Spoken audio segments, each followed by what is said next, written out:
Hello, everyone. Thank you for joining today's webinar, where we will be discussing South Korean and U.S. NGO roles in promoting human rights in North Korea.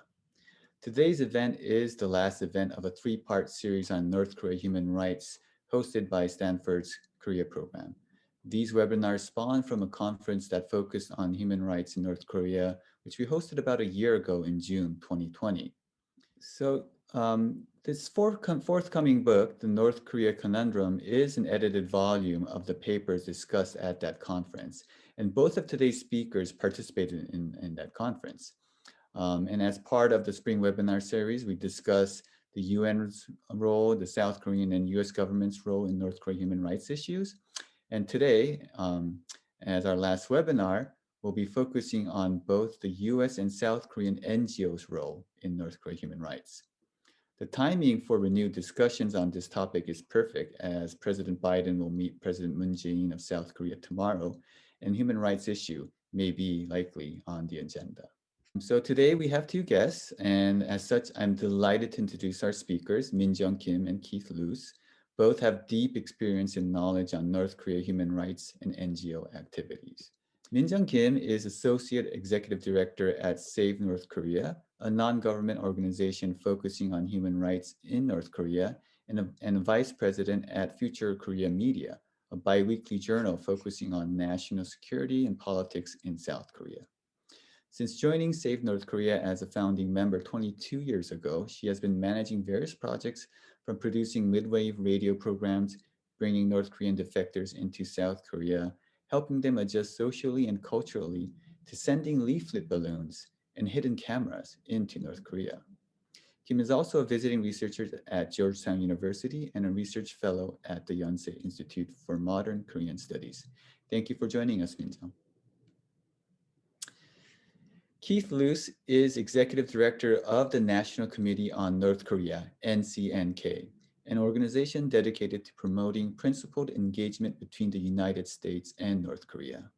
Ncnk members include representatives of US NGOs providing humanitarian assistance to North Korea. Other members are former US ambassadors, nuclear scientists, and members of the academic community. Ncnk members specialize in matters related to nuclear non-proliferation, Korean War, prisoner of war, and human remains, human rights and families divided by the Korean War, as well as other topics. Luce has made 5 visits to North Korea, the first occurring in 2002 on behalf of Senator Richard Lugar, then chairman of the Senate Agriculture Committee focused on monitoring and accountability regarding the distribution of US food assistance. Thank you for joining us, Keith. So without further ado, I'll turn the screen to Minjung Kim. Thank you to the Shorenstein APARC Asia program and Director Shin Gyuk for inviting me for hosting these discussions. This is an honor to be here and to share my thoughts. This event really is very timely and obviously very important. Just at the right time, we had the hearing and the press release of the State Department last month. And tomorrow we will see the upcoming summit between President Biden and President Moon here in DC. Actually, as a person who has worked on North Korean human rights issues from 1999 in South Korea, I'm not surprised by the recent difficulties imposed by the South Korean government, because the so-called progressive regimes have routinely done so.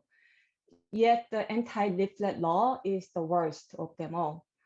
As most of the participants here today would be familiar with the North Korean human rights activities in the South Korean civic community through various channels, I will devote most of this time to a discussion of challenges they face from South Korean government. So the first part will be a discussion on North Korean human rights activists. I will examine who they are and how they have been challenged by the current regime. The second part is regarding the current regime. We will discuss why they have been overly cautious or even hindered the North Korean human rights activists. And at the end, I would like to make some comments on the healthy livers in South Korean community. So let's begin with the discussion on North Korean human rights activists. Who are the people doing this? The progressives justify their silence by saying that they cannot participate in the North Korean human rights activity because it is led by those who trampled on South Korean human rights. But is it really so? No, most of the North Korean human rights activists have raised their voices on human rights violations in South Korea from the past. North Korean human rights activists are categorized into 4 groups. The first are the pioneers. They took the lead in human rights movement, like the democratization movement, then leaped to promote human rights in North Korea after the democratization in 1987. Yeah, included here are Pastor Yoon Hyun, who established the Citizens Alliance for North Korean Human Rights, and attorney Kim Sang-chul, who founded our organization. The second group is people who, after following the pro-North Korean path, repent of their mistakes, then fight to pay the debt owed to the North Korean people. Included here is Kim Young-han, the godfather of the Jusa파, or like Juche ideology followers, as you wish. The third group is North Korean defectors. The fourth group is somewhat rare. The Congresswoman Park Sun-young or Pastor Chung Ki-won belong to this group, who jumped into human rights in North Korea only with religious or moral beliefs. In short, most of the North Korean human rights activists have raised their voices on human rights violation in South Korea from the past. The North Korean human rights NGOs have certainly been challenged or wounded during this current administration.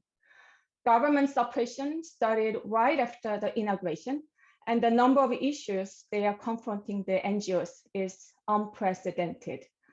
One of the first actions of President Moon was to include North Korean human rights groups in the investigation of the so-called white list. Last year, the Ministry of Unification conducted office inspections of 25 civil society organizations, all targeted due to their North Korean human rights activities. A couple of days later, the number of organizations to be investigated increased, adding 64 accredited NGOs. Police raided activist offices, and the Ministry of Unification canceled the operating licenses of 2 organizations. As you all know, the Anti-Leaflet Act, or the amendment to the Development of Inter-Korean Relations Act, was passed.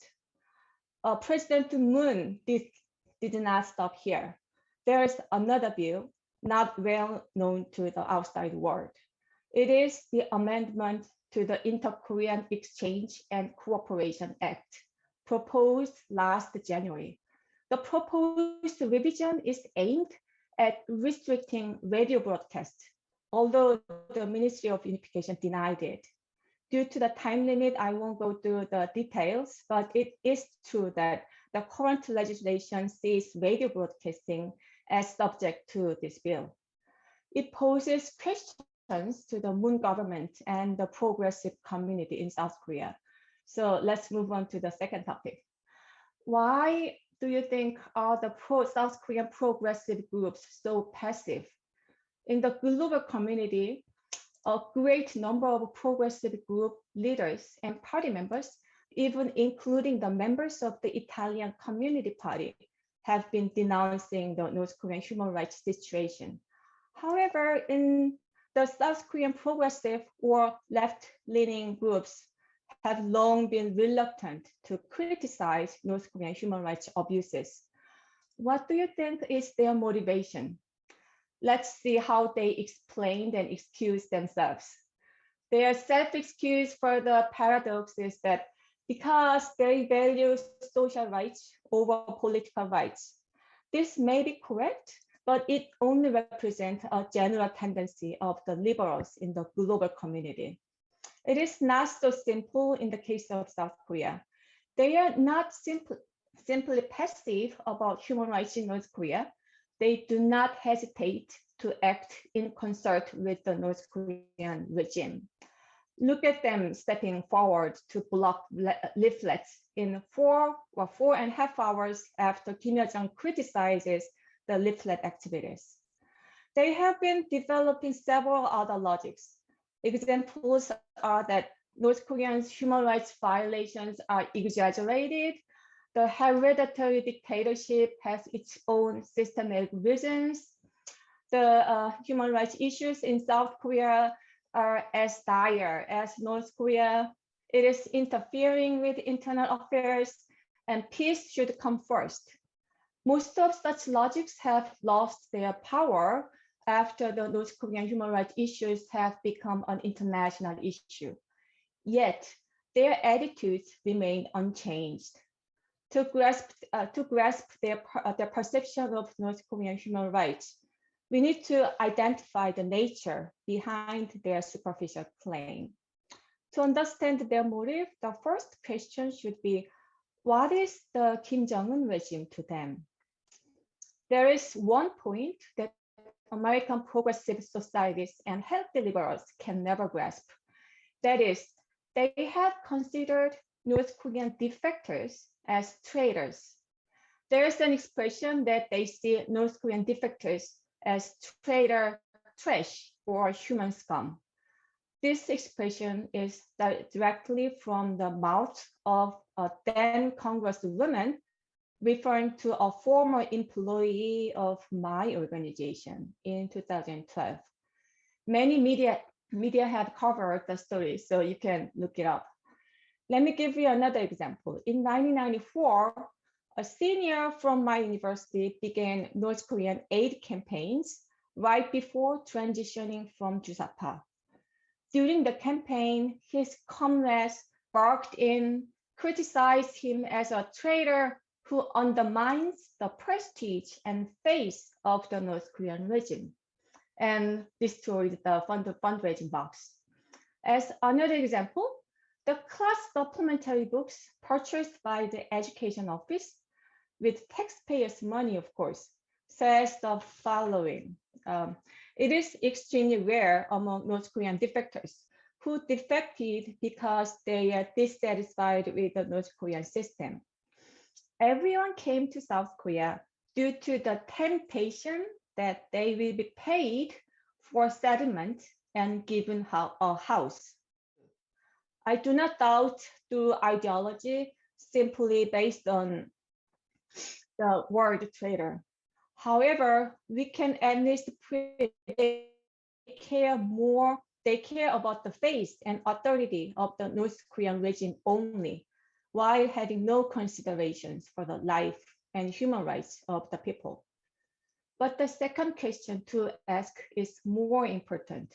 That is, are they ideologically pro-North Korea as they support Kim Jong-un? My answer is very clear, no. Then why are they still holding on to the perception of the North Korean regime they held since 1890s? To exaggerate a little bit, it's because they possess no proper ideology. So they are neither proper leftist nor pro-North Korea. Their behaviors stem from a combination of various factors. It would be better to quote the converted from the core Jusapa than myself. Talking about their old friends now in the Blue House, they call them disguised progressives or false liberals, not centering on the Western liberal democracy, nor even on social democracy. For example, Mr. Minjung, who recently converted, confessed that,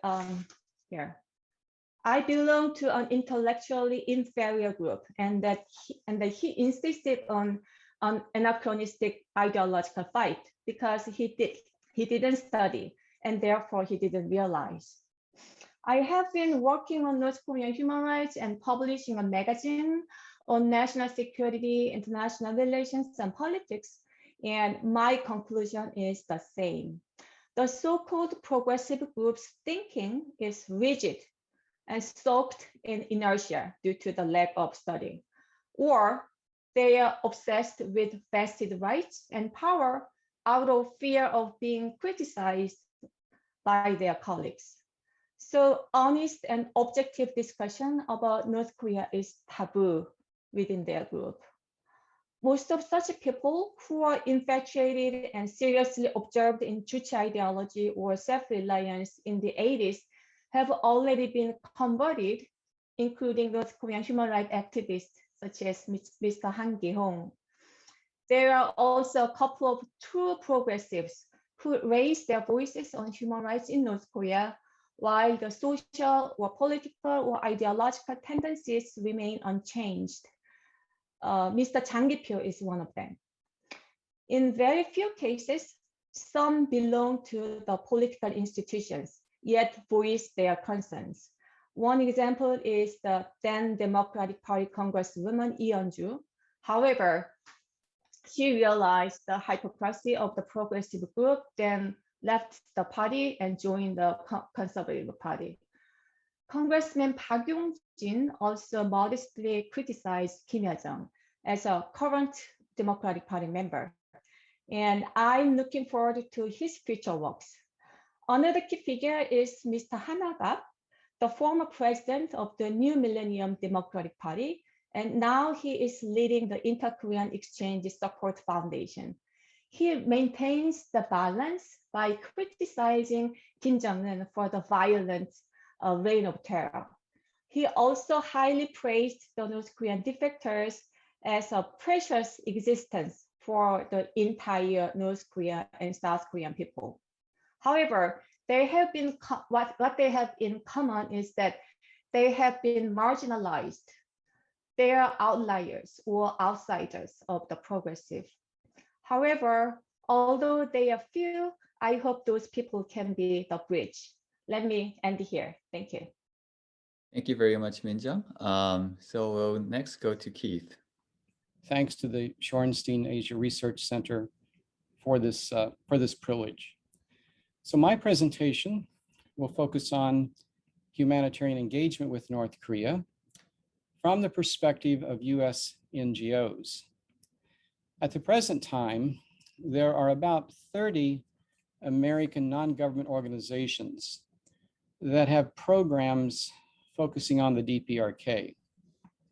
A lot of these NGOs have ongoing projects within North Korea. However, as I'm sure you are aware, as far as I know, there are no Americans presently in the North.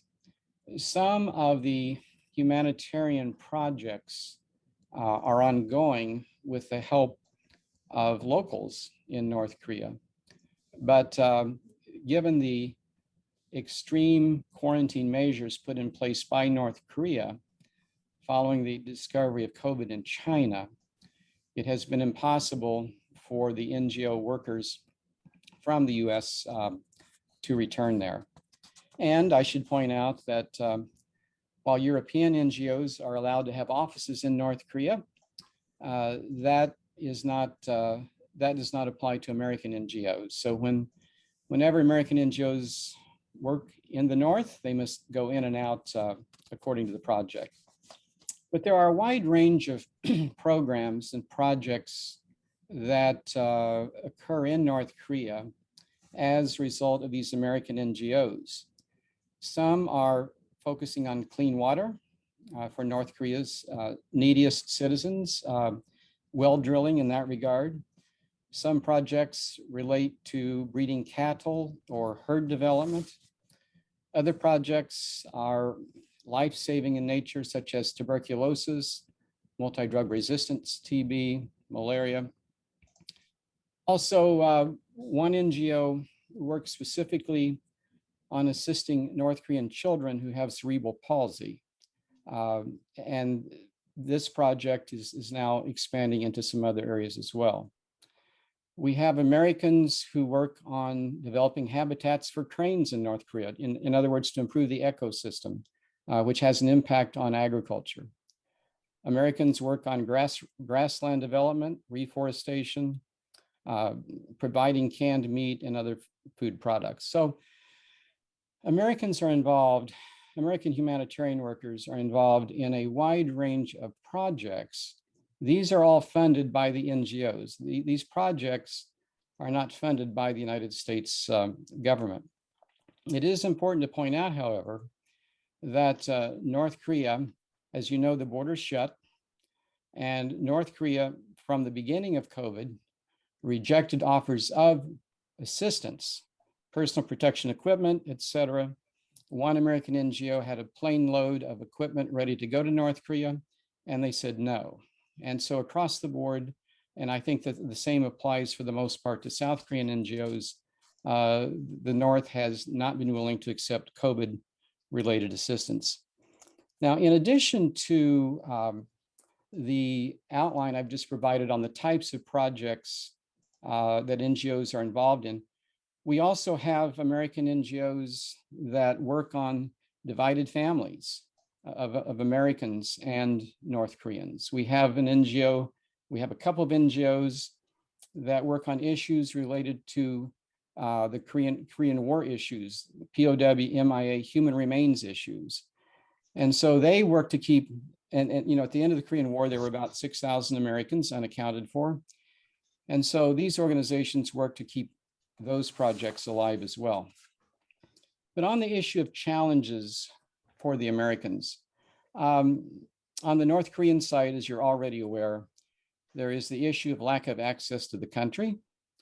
And if American NGOs are allowed, or if any international NGOs are allowed back into North Korea post-COVID, one of the major challenges, it will be necessary for American NGOs to be able to conduct monitoring of their activities, to make certain there's accountability.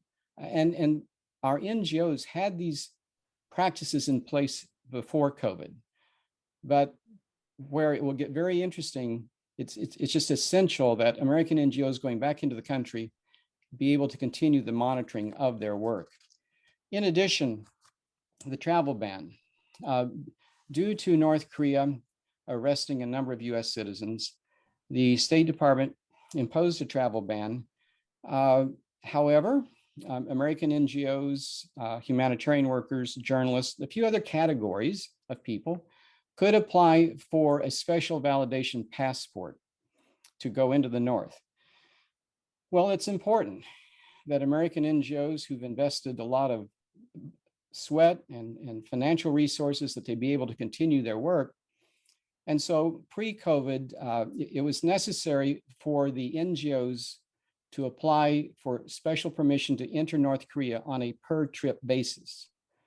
We are hopeful that if American NGOs can again re-enter the country at some point, that the State Department would consider changing that to an annual permit rather than a per trip situation.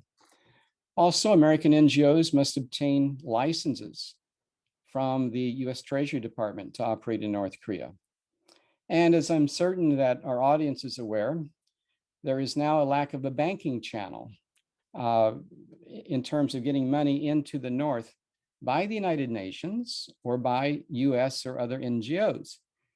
This is quite a problem.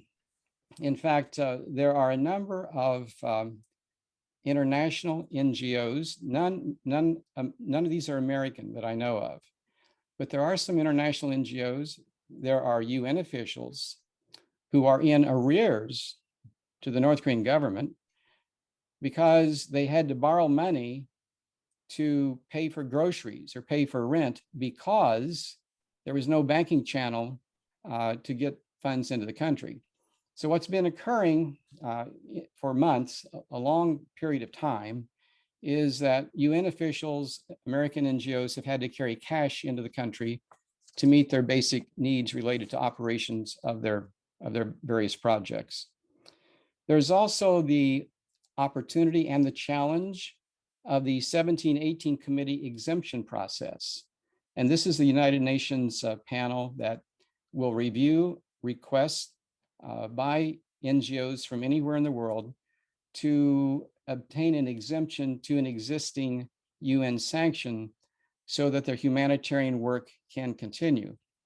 Now, under the Trump administration, early on, the Trump administration would often not go along with those exemptions. However, as a result of leadership from the State Department, that changed. And the Trump administration finally did begin approving, signing off on many requests for humanitarian assistance exemptions.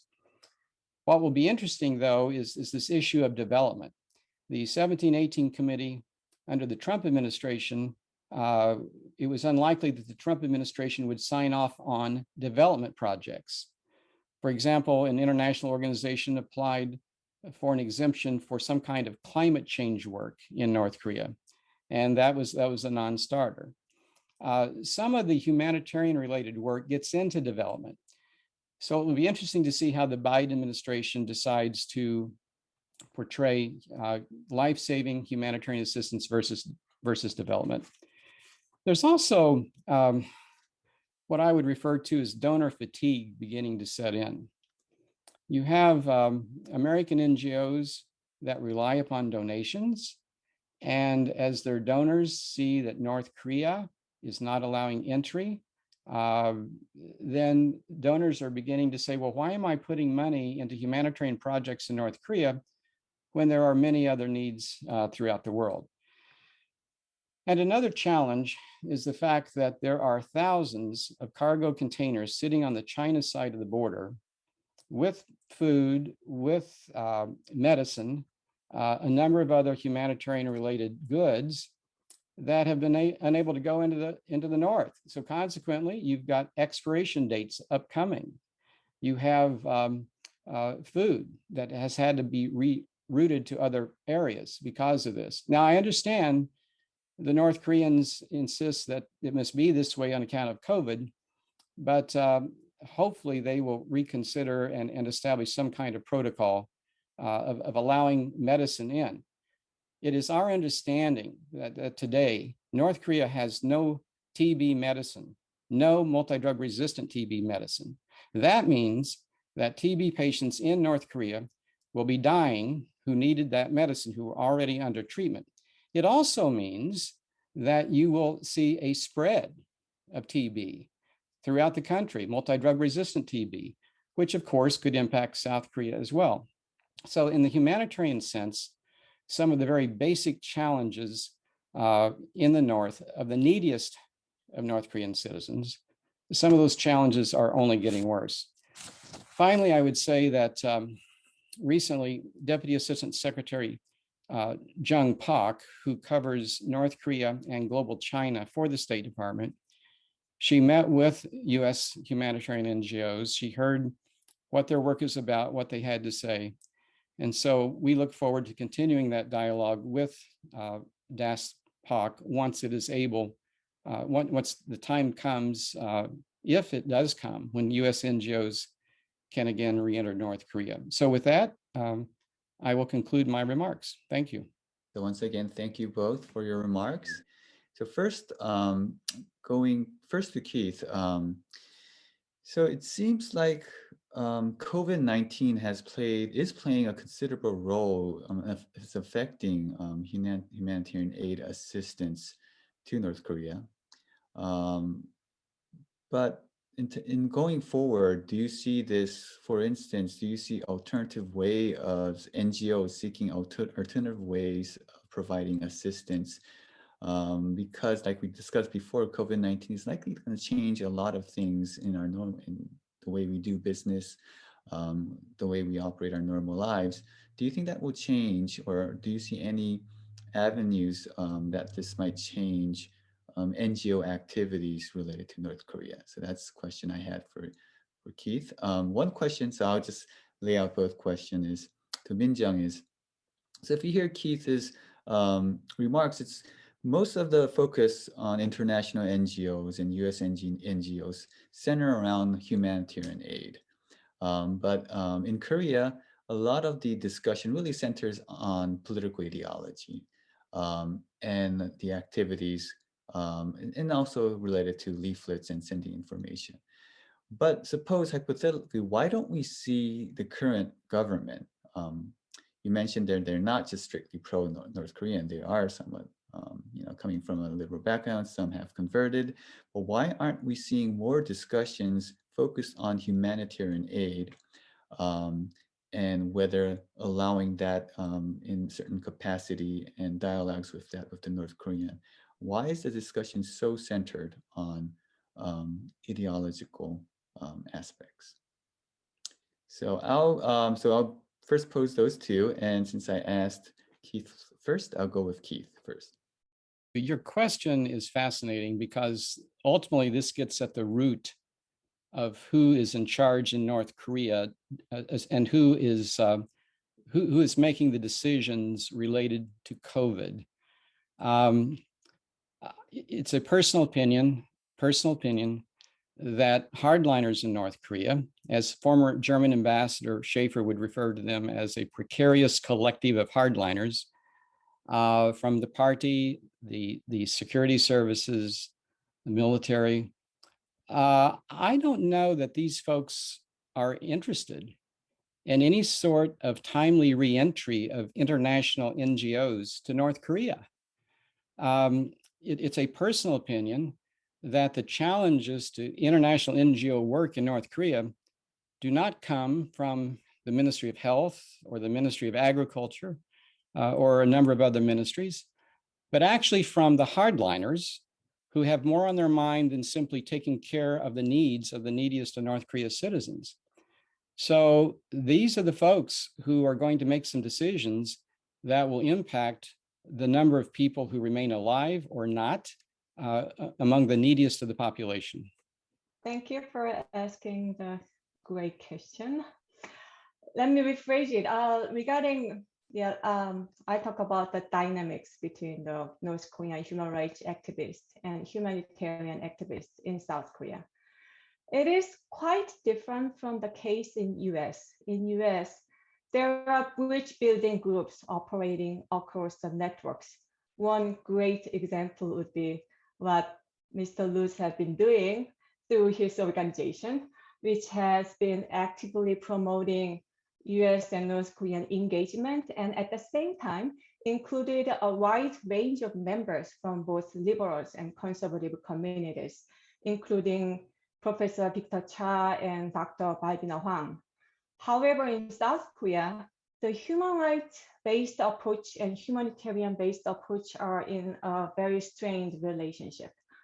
There is clearly far less room for convergence because the dilemma stems from different historical perspectives. The aid policy of South Korean government indeed had problems, including the misjudgment of the Kim regime's response, which ultimately made the Sunshine Policy and the policy of peace and prosperity one-sided appeasement policy. And also, as Ambassador Lee pointed out from the previous event, there's no practical way to prevent the diversion of aid. That said, most of the North Korean human rights activists, including me and our organization, now agree that humanitarian assistance does not necessarily conflict with the actual benefits promoted by the North Korean human rights movement. And they support expanding humanitarian aid and exchange and cooperation. For example, the joint letter to President Moon last December stressed the need for humanitarian assistance, in addition to the other 3 points on the human rights conditions. Former Congresswoman Park Sun-young also said that vaccines for children and building elementary schools are essential. And Mr. Kim Yong-wan also emphasized expanding inter-Korean contact as the prerequisite. Indeed, the humanitarian aid to North Korea has brought about many positive results. The price decrease caused by increase in the absolute quantity certainly helped the residents, Also, as laws and regulations on the Kaesong industrial complex and the Mount Kumgang tourism are established, North Koreans have stepped a bit closer to become a country of rule of law from being mere lawless. Interpersonal exchanges were made possible through the Siniju and the Kaesong industrial complex. And as I said, not all progressive groups have been silent on North Korean human rights. Healthy liberals having sound liberal ideas, like the former Congressman Kim Young-jin, have been actively involved in our organization's activities. And we do hope to work closely with the humanitarian aid groups. And we do hope that the current administration does not use political frames to obstruct activities improving human rights, and which is the universal value of humanity. And so that more people and groups from the humanitarian aid community, as well as the left-leaning groups, can join us, and also so that we can join their activities. That's actually very helpful, clearly pointing out the difference between human rights and humanitarian aid in the roles of NGOs, and hopefully the government. Ambassador King, Robert King, who's also, who was, as you saw before, was one of the editors of the book volume, has questions for each of you. So for a question to Minjung Kim, do you see any indication that the Moon administration's limitations on human rights groups' efforts toward North Korea will be an issue in the upcoming South Korean presidential election? What do South Korean voters think about limitations on human rights activity in the North? Okay, so that's to Director Kim, and then to Director Luce. Robert King asks, humanitarian efforts for North Korea have been very limited because of the COVID-19 virus for the last year and a half.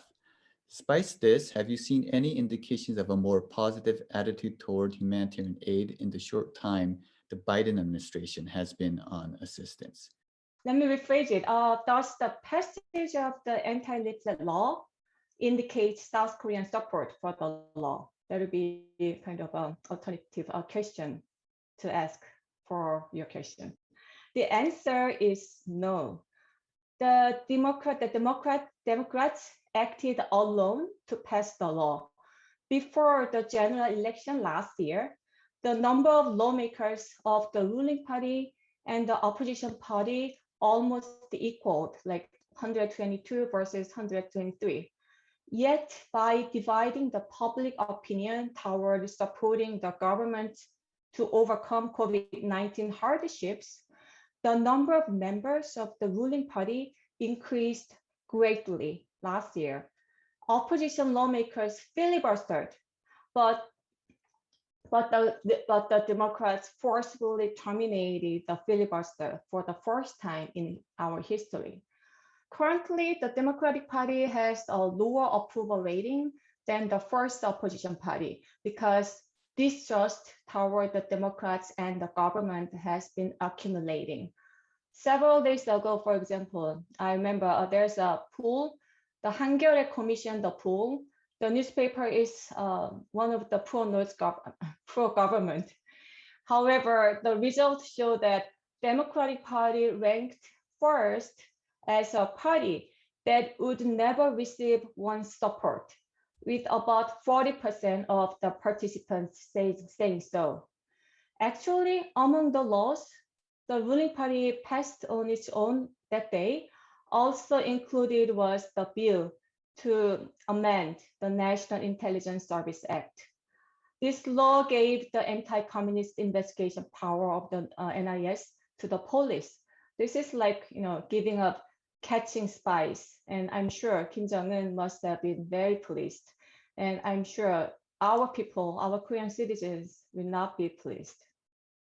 Based upon my observations thus far, I think it is likely that the Biden administration will be open to the provision of US NGO humanitarian assistance to North Korea under certain conditions. I would imagine that the administration will look to NGOs to produce monitoring protocols. How will they ensure that the intended assistance gets to those in need who are specifically targeted? I hope the administration, in considering this possibility, I hope they review this possibility not only through American eyes, but how the North Koreans will perceive this. You may recall that President Trump made the effort to convince leader Kim Jong-un about how working with the United States, denuclearization, could lead to an improvement of the standard of living of North Korean citizens. Well, if you're in the leadership in North Korea, your response to that may be, well, so what? Because the more that my country opens up, does that in fact place my leadership, my power in peril? And so when it comes to humanitarian assistance, I could see the Biden administration saying, well, we will be pleased to provide COVID vaccines to North Korea. Okay, but North Korea, it's my understanding, has been somewhat reluctant to fully embrace the offer of provisions of vaccines to the North that would be initiated by the Global Vaccine Alliance, in part because as those vaccines go into the country, they must be accompanied by monitors, by people who in fact can administer the vaccines or work with the North Koreans in that context. I suspect this may be a push too far for the North Koreans at the end of the day. I won't be surprised if they end up getting a large amount of vaccines from Russia or China, who probably would be quite fine with simply putting the vaccines on the dock, leave it to the North Koreans to administer. So I think the North Koreans also, in terms of US funded assistance, US government funded assistance or provision of vaccines, I think they're going to be very skeptical because, President Trump offered to provide humanitarian assistance. Steve Biegun repeatedly, as special rep and then as deputy secretary, he offered humanitarian assistance. North Koreans are skeptical because they did not want that tied to a return to negotiations. So if the Biden administration decides to go down this road, I hope they put a lot of thought into the process which they would go forward with. Thank you very much. So I just actually had a related question before turning back to our audience. So if you think about what you just mentioned, sort of, if you think from the perspective of North Koreans, they're more concerned about regime stability, and in some sense, they care more about the elites in Pyongyang rather than the people suffering in the hinterlands. And in some sense, they may say, okay, we would actually sacrifice a bit of humanitarian aid for the stability of their regime. And if that's the argument, like you just pointed out, they're somewhat reluctant to receive any foreign aid or influence, even despite that could potentially be helpful for their population. So if that's the premise, why would North Korea actually start thinking about accepting humanitarian or NGO or foreign aid? And if you can speak to more of a historical fact, when did that actually happen? When did North Korea start accepting more humanitarian NGO aid? And when did they recede? When did they start shutting borders again? Well, the borders were shut down with COVID, right? But humanitarian assistance from the United States goes back years and years before that. In fact, up until the 2008-2009 timeframe, there was US government funded assistance going into the North, but then North Korea would no longer allow monitors to be there, Korean speaking monitors to be in the country, which led to an end of that. But US NGO assistance has been going on for decades.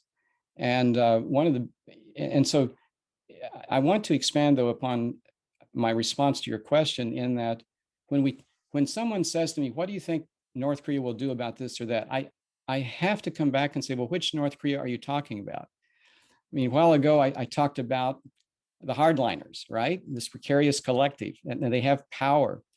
But I think that a number of these other ministries have power as well. I think that North Koreans at the local level and a number of other levels, their voices are getting louder in a number of these areas.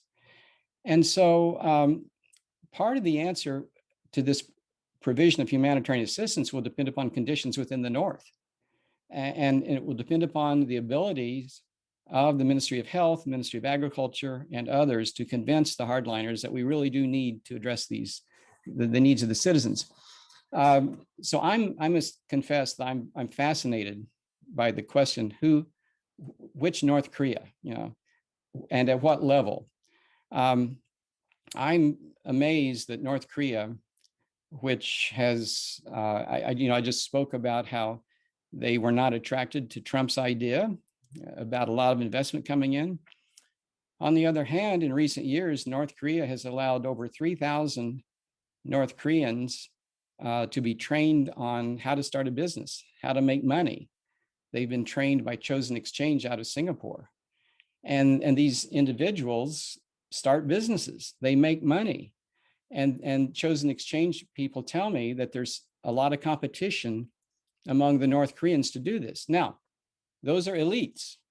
The elites are the ones who have those opportunities. But this is an area of contrast within the North. And so I must continually remind myself not to slip into the role of making generalizations about the country. It's very complex, but ultimately at the end of the day, right now, it's the hardliners, right, who are prevailing regarding the COVID situation. Thanks. That's a really great point. And as you point out, the elites, they also change too. And if they start businesses, they start earning money, their perspectives can also change. But yeah, really appreciate that comment. So I'll go back to audience questions. And we have a question from Jung No to Director Kim. Jung No is from the Radio Free Asia. And Jung asks, how do you think the role of radio for the information flows into North Korea? Where is it at the current situation? The North Korean regime is now intensifying crackdowns on foreign information such as Korean drama or movies or even leaflets. I think the importance of radio's role, such as Radio Free Asia, is still increasing. What do you think? I'm glad as NGO activist who also do the radio broadcasting programs. As for the effectiveness of let me rephrase it. The effectiveness of the inflow of information can be proved simply by the long and harsh criticism against it by the North Korean regime. And it is difficult to determine which medium is most effective as it consistently varies. But North Korean regime is particularly sensitive to leaflets and radios and like electronic devices like USBs. In reference to my survey result, more than 50% of the defectors said radio was the most critical factor in their decision to escape to North Korea, while 38, yes, if my memory is correct, 38% selected leaflets. One defector from Kim Il-sung University stated that he learned the existence of the ROK-US Alliance and the North Korean Human Rights Act through radio, and that he preferred radio delivering real information over virtual contents like drama, no matter how good the picture quality was. A defector from the State Security Department also said that he listened to the radio after confiscating it from the residents. So it is true that radio listeners are relatively older than the users of the USB or Notel. You know what Notel is, the devices from China. But the majority opinion of the radio listeners in their 20s and 30s I have met was that radio is addictive, so many are long-term loyal listeners. Also, because delivering information, then entertainment-oriented in terms of the influence that transformed North Korea. In fact, radio is far more attractive than other medium. In particular, the radio has many contents that satisfy the needs for young males. There was a male North Korean defector who escaped after listening to the broadcasting of the radio channel we are using.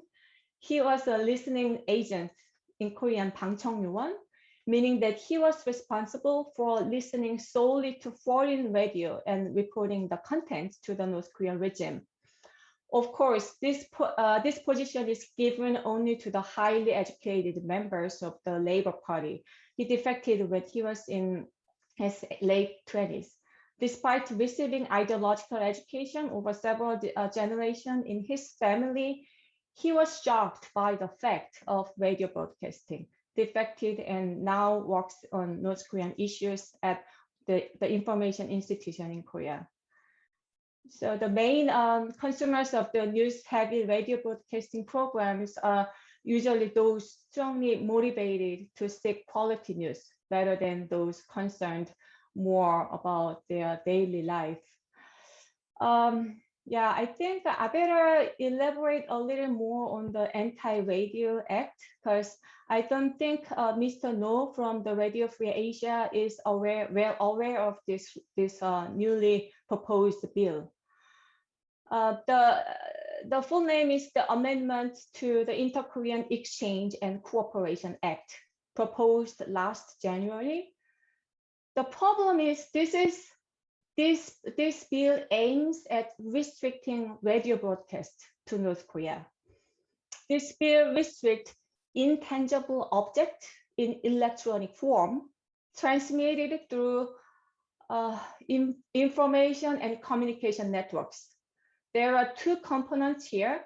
First, intangible object in electronic form. Second, information and communication networks. Does radio contents qualify as intangible object in electronic form? The answer is yes.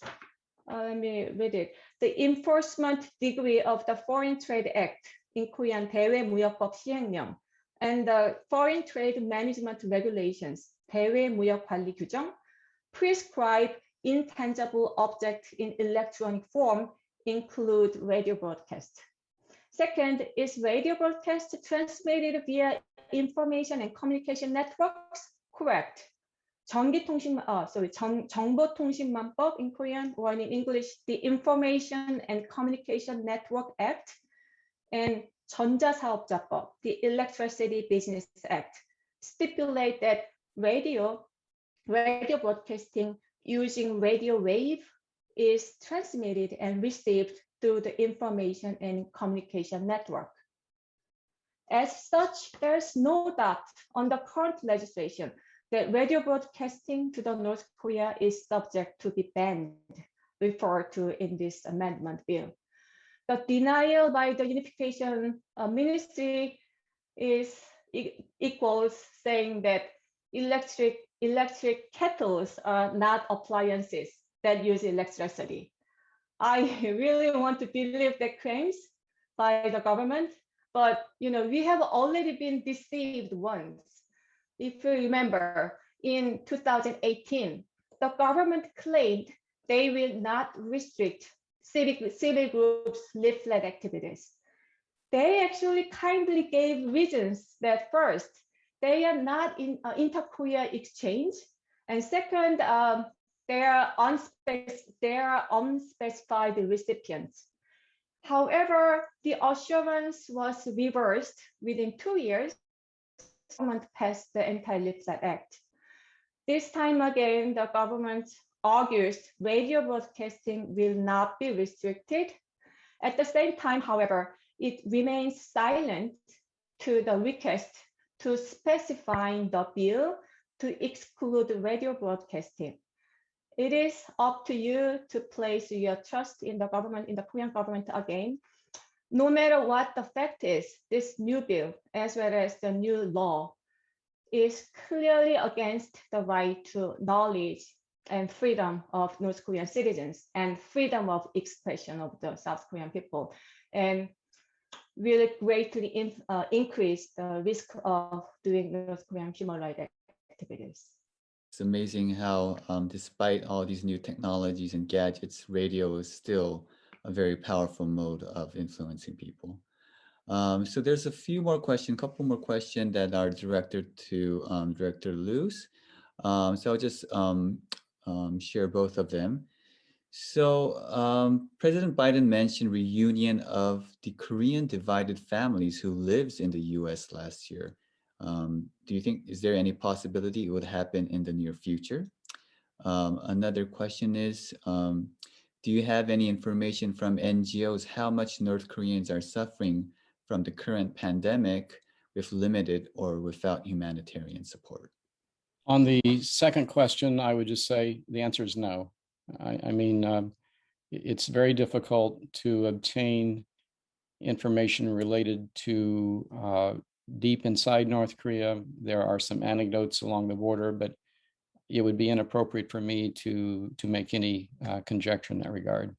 On the issue of President Biden and family reunification, I mean, I believe that the Biden administration will look very favorably upon this topic to make it a priority. But at the end of the day, it's the North Koreans, right? I mean, it's the North Koreans who've got to be willing to support and to get involved on this project. Hopefully, their attitude will change, and whether it be working with South Korea or working with the United States, the North Korean leadership will reconsider its position and allow progress in this area. And with that, we are at time. So I just want to thank you both again, not just for participating in today's webinar, but for all the activities that you are currently doing, you have done and currently are doing and continue to do in terms of promoting North Korea human rights and humanitarian aid through NGO activities. It's funny, you mentioned donor fatigue, and there's word about North Korea fatigue, but it's all the activities that you have pursued that actually have brought about these little bits of change that we see. And as we discussed, there is change happening within North Korea, and continued activity from outside from people like you will ultimately accumulate into meaningful change. So once again, thank you very much. Thank you, Director Minjung Kim and Director Keith Luce, for joining us.